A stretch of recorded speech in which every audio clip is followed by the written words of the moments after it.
आज की वीडियो हर एक के लिए बहुत काम की वीडियो है। आज यहाँ आपको बताएंगे फ़्लाइट में चढ़ने के जो भी प्रोसेस है वो सारे आपको बताएंगे। ये एयरपोर्ट का बाहर में आपको दिखा रहे हैं। जैसे ये लाइन लगते हैं इस प्रकार से 5-6 जगह पर लाइन लगनी पड़ती है। इसलिए कम से कम 1.5 घंटा पहले जो भी फ़्लाइट में चढ़ना है 1.5 घंटा पहले आना होता है। आप सारे देखेंगे। कोई नए लोग हैं जो इस प्रोसेस को ना जानने के कारण फ़्लाइट मिस कर लेते हैं, तो आप पूरा देखेंगे। तो यहाँ आपकी जो टिकट है उस नाम से आईडी प्रूफ दिखाकर आपको अंदर जाना पड़ता है। अंदर जाने के बाद आपका जो कंपनी का टिकट है उसी कंपनी के ही जो अलग अलग कंपनी का मशीन लगा हुआ होता है उसी मशीन में आपके बैग को चेक करना पड़ता है। तो यहाँ अगर आपका टिकट इंडिगो का है या तो स्पाइस जेट, जो भी कंपनी का टिकट है उसी के काउंटर में ही आपको ये बैग चेक करना होता है। इस बैग में आपको कोई खतरा, कोई खतरनाक चीज़, बंदूक, पिस्तौल आदि हो तो स्कैन करके पता लगा लेते हैं। कोई लैपटॉप आप इस बैग में नहीं रख सकते। कोई भी पावर बैंक, बैटरी वाली कोई भी चीज़ आप इसमें नहीं रख सकते। चाकू या लोहे के चेन वगैरह आप रख सकते हैं, बैटरी वाली चीज़ आप नहीं रख सकते। यहाँ होने के बाद आपको जाना है काउंटर पर। यहाँ आप देख रहे हैं हर कंपनी का इस प्रकार से लाइन में अलग अलग काउंटर हैं। सभी काउंटर का स्पाइस जेट, इंडियन एयरलाइंस, इस प्रकार से लाइन लगी होती है। और आपका जो कंपनी का आपका टिकट है उसी के काउंटर में ही आपको जाना है। सपोज आपको इंडिगो का है तो इंडिगो के काउंटर में आप जाएंगे। वहाँ आपका जो बैग आप चेक किया है उसी बैग को, जो मेन लगेज है, किसी को 15 किलो या 25 किलो तक जो भी कैपेसिटी है टिकट में लिखा होता है, उसी के अनुसार ही वज़न होकर इस बैग को यहाँ आपको छोड़ना है।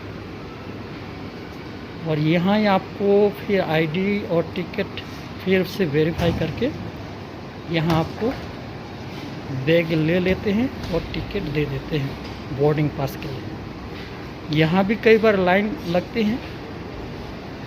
और अब यहाँ से आपको टिकट लेने के बाद फिर आपका हैंड लगेज बोर्डिंग पास के लिए यहाँ दूसरे जगह पर चेकिंग होता है। यहाँ भी लाइन लगती है। यहाँ बैग देने के बाद हैंड लगेज यहाँ आपको 7 किलो या अलग अलग जो भी कैपेसिटी है टिकट में लिखा होता है उसी अनुसार ही आपको देना होता है।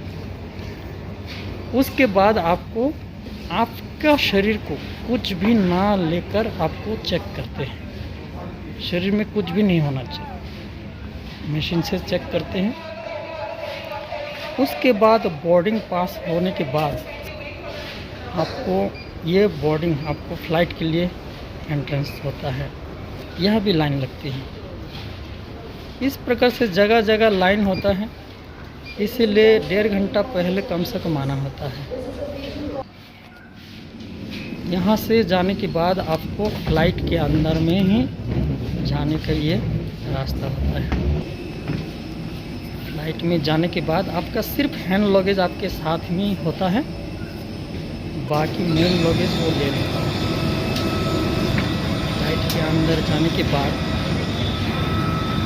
आपको बैग यहाँ रख कर आपके सीट पर आप बैठेंगे।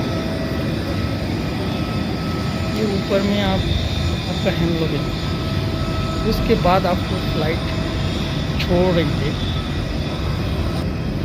छोड़ने के बाद आप सारा देखेंगे। ऊपर उड़ने के बाद ऊपर का भी थोड़ा आप दृश्य देख लीजिए किस प्रकार से नीचे ये बादल टुकड़े टुकड़े दिख रहा है। ये बड़ी फ्लाइट इतना ऊपर जाते हैं जो फ्लाइट के नीचे भी आसमान जैसा दिखाई देते हैं। ये देख रहे हैं बादलों को क्रॉस करते हुए। कई बार हवा होते हैं, बादल के कारण फ्लाइट हिलने लगता है। फिर थोड़ा समय आधा रास्ता बीतने के बाद आपको कभी ये नाश्ता के रूप में दिया जाता है फ्लाइट के अंदर में। इसमें कुछ फ्लाइट है जो बेचते हैं और कई फ्लाइट है फ्री में देते हैं। और ये आप देख रहे हैं बादलों को क्रॉस करते हुए फिर आप आपके डेस्टिनेशन पर जैसे फ्लाइट उतरते हैं, फ्लाइट लैंडिंग करने के बाद फिर आपको क्या क्या करना होता है वो भी आप देखेंगे। कई लोग नए होते हैं तो सोच में पड़ जाते हैं कि मेरा बैग कहाँ मिलेगा अभी। वो भी कोई भी नए हो, इस वीडियो को देखने के बाद आपका कंफ्यूजन हमेशा के लिए दूर हो जाएगा। ये आप देख रहे हैं फ्लाइट से उतरने के बाद फिर कई बार गेट के अंदर जाने के लिए बसेस आते हैं लेने के लिए। ये इन लोगों का फ्लाइट है तो आप बस आएगी। जिस कंपनी का फ्लाइट है उसी कंपनी के बसेस आकर आपको लेकर फिर आपको जिस गेट के अंदर से जाना होता है वहाँ छोड़ेंगे। गेट में छोड़ने के बाद फिर आप अंदर जाएंगे। फिर अंदर में जाने के बाद यहाँ उसी कंपनी के हैं अलग अलग ऐसी जगह जगह पर बेल्ट भी घूमते हुए होते हैं, लेकिन वो थोड़ा गाइड भी कर देते हैं कि आपका जिस फ्लाइट में आए हैं उसका बैग कहाँ मिलता है। इसी प्रकार से बैग इस बेल्ट से घूमते हुए आते हैं और अपना जो भी बैग है जो नाम लिखा हुआ है उसको देख कर ही हर एक अपना बैग को यहाँ से पकड़ते हैं। सभी यहाँ लाइन में होते हैं और जिसका जो बैग है वो पहचान कर अपना बैग को उठाना पड़ता है। इस प्रकार से बैग लेकर फिर आप बाहर जाते हैं। फिर आपका बाहर जाने के बाद जहाँ आपको जाना है ट्रेन में बस में आप जा सकते हैं। अगर आपको इस वीडियो को पसंद आई तो आपके संपर्क में जो भी हैं सबको इस वीडियो को शेयर कर दीजिए। सबको काम आएगी ये वीडियो।